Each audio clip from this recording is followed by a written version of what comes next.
मेरा कोई तहफ़्फ़ुज़ नहीं है, मैं तो एक लीगल आर्गुमेंट्स जो है उस पे बात जी, जी। करूँगा और पहले भी मैंने उस पे की थी। और लीगल आर्गुमेंट ये है कि दुनिया के बहुत सारे ममालिक की तरह पाकिस्तान भी एक मुल्क है जहाँ पे मिलिट्री लॉ जो है या मिलिट्री एक्ट जो है, वो हमारा 1952 का है, एयर फ़ोर्स का 1953 का है, 1961 का हमारा नेवी ऑर्डिनेंस है, वो मौजूद है और इस वक़्त दुनिया के 36 ममालिक के अंदर ऐसे लॉज़ हैं कि जिनके अंदर आप सिविलियंस को आर्मी एक्ट्स की अगर वायलेशंस होती है, तो वो आप कर सकते हैं। उसमें चाइना भी है, ईरान भी है, मिस्र भी है, अर्जेंटाइन भी है, पाकिस्तान भी है, बहरीन भी है, श्रीलंका भी है, बांग्लादेश भी है, बहुत सारे ममालिक हैं, ये एक ऐसा 1952 से लेके 1967 तक हमारे मिलिट्री एक्ट के अंदर कोई प्रोविजन नहीं थी कि जिसके अंदर ये कहा गया हो कि आप सिविलियंस को ट्राई कर सकते हैं। 1967 के अंदर पहली दफ़ा सेक्शन 2D1 और 1(2) जो है, वो आर्मी एक्ट के अंदर इंट्रोड्यूस किया गया अलोंग विद सेक्शन 59(4) वो इंट्रोड्यूस किया गया। अब 2D1 ये था कि अगर कोई शख्स जो है वो पाकिस्तान की आर्मी का रेगुलर एम्प्लॉयी नहीं है और वो मिलिट्री एक्ट जो है उसकी वायलेशंस करता है, तो उसके ऊपर मिलिट्री कोर्ट्स के अंदर केस चलेगा। और दूसरा उसके अंदर ये है कि अगर कोई शख्स जो है वो ऑफिशियल सीक्रेट एक्ट के मुताबिक वायलेशंस करता है, यानी कि मिलिट्री इंस्टॉलेशंस पे अटैक करता है, उनकी फोटोग्राफी करता है, उसके अंदर जाके एस्पाइक करता है या उसके बाद जाके उन्हें डिस्ट्रॉय करता है, तो उसको भी आप 21D1 2 के अंदर ले आएंगे। दूसरा उसके अंदर जो सेक्शन 59(4) था, उसको इंट्रोड्यूस किया गया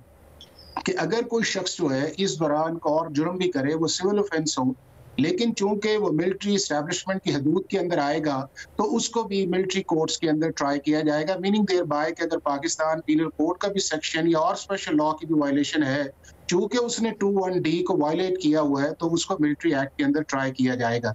ये पहली दफा जो है ये अमेंडमेंट्स जो वो इंट्रोड्यूस हुई, ये 1967 की वाली 68 के अंदर लाहौर हाई कोर्ट का एक फैसला आया और उन्होंने इन अमेंडमेंट्स को वैलिडेट किया और ये फैसला आया 1962 के कॉन्स्टिट्यूशन के नीचे।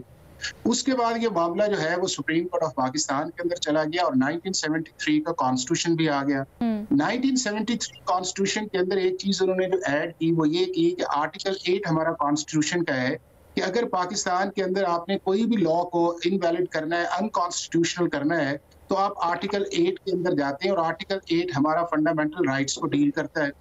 उसके अंदर आर्टिकल 8(3) के अंदर एक एक्सेप्शन डाल दी गई हमारे शेड्यूल के अंदर कि आप ये जो 3 लॉज हैं और along with land reforms laws जो हैं, उनको आप आर्टिकल 8 या फंडामेंटल राइट्स आप उसको इनवैलिड नहीं कर सकते।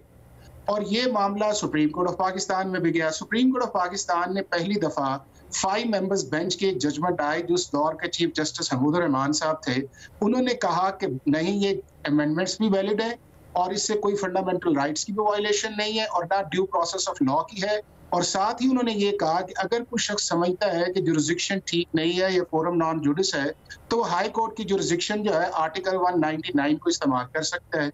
और ये फैसला जो है इन अमेंडमेंट्स के हक में आया। उसके बाद आपको बड़ा याद होगा कि एक बड़ा मशहूर ज़माना जनरल ज़हीर अब्बासी का केस आया था। उनकी जो बेगम थी शाहिदा अब्बासी, वो सुप्रीम कोर्ट गई आर्टिकल 184(3) के नीचे और इन्हीं सारी चीज़ों को उन्होंने चैलेंज किया, ड्यू प्रोसेस ऑफ लॉ को। और ये आर्मी की जो कस्टडी देनी थी, जो सेक्शन 73 है, सुप्रीम कोर्ट ने उस जजमेंट के अंदर भी इन अमेंडमेंट्स को वैलिडेट किया। उसके बाद ये मामला 2007 के अंदर 5 रुकनी बेंच के सामने आया और उस दौर के चीफ जस्टिस थे इफ्तिखार चौधरी साहब। उन्होंने भी अमेंडमेंट्स को वैलिडेट किया जो 21D वाली थी और आपके 59(4) वाली भी थी।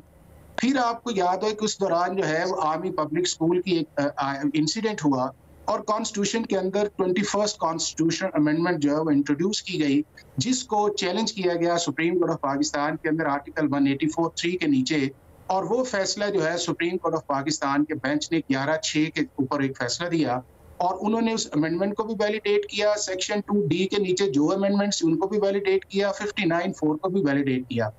उसके बाद ये है कि मामला फिर एक 5 मेंबर्स बेंच के पास गया जो चीफ जस्टिस अनवर ज़हीर जमाली थे और यही प्रोपोजिशन आई जो 2D1 वाली है, 59(4) है। तो सुप्रीम कोर्ट ऑफ पाकिस्तान ने इनको वैलिडेट किया और इसी तरह 2021 में भी आई, 22 में भी आई, 23 में भी आई और ये सिलसिला जो है 67 से लेके 2023 तक सुप्रीम कोर्ट ऑफ पाकिस्तान के अंदर या सुपीरियर कोर्ट्स के अंदर चलता रहा है। अब इशू इसके अंदर ये आया है कि जो एक ऑलरेडी चीज डिसाइडेड थी, एक जुरिस्प्रूडेंस डिसाइड की हुई थी सुप्रीम कोर्ट ऑफ पाकिस्तान ने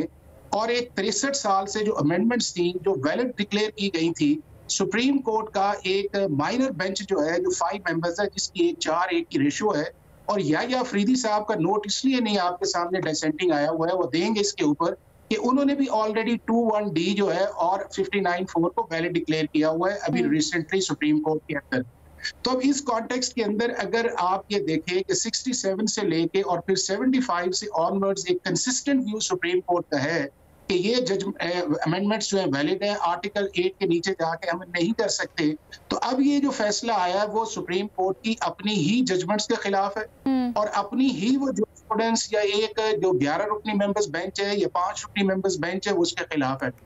अब इसी कॉन्टेक्स्ट के अंदर देखा जाए तो जो अमेंडमेंट जो थी जो एक दफा सुप्रीम कोर्ट ऑफ पाकिस्तान जो है वो वैलिड कर दे, तो ये भी पाकिस्तान की हिस्ट्री के अंदर आज पहली दफा हुआ है कि एक ऐसी अमेंडमेंट्स जो है जिसको सुप्रीम कोर्ट बार बार वैलिड कर रही है उसको 2023 के अंदर वो इनवैलिड कर रहे हैं। अगर आप इनवैलिड करते हैं तो इसका मतलब ये है कि 1967 से ही वो चीजें जो है वो आपकी इनवैलिड होगी। शायद डिटेल्स के अंदर वो प्रोटेक्शन दे कि आज तक जिस हुए उनको नहीं है। उसके अंदर ये है कि जितने भी आपके लोग टेररिस्ट है जिनको किया था, या 21st कॉन्स्टिट्यूशन अमेंडमेंट के नीचे भी जो केसेस आए थे जिसकी तरफ भट्टी साहब ने इशारा किया और उनके अपील्स सुप्रीम कोर्ट में है। फिर आपका गलभूषण का केस भी आया, वो तो मिलिट्री एम्प्लॉय नहीं था, उसको भी आपने 21D के अंदर जाके पकड़ के किया, उसको ट्राई किया, और इसके अलावा बहुत सारे केसेस हैं। तो मैं ये समझता हूं कि ये सुप्रीम कोर्ट का एक सेल्फ कॉन्ट्राडिक्टरी फैसला है। इसको सिर्फ 9 मई के कॉन्टेक्स्ट के अंदर लेके जाके अगर फैसला किया जाता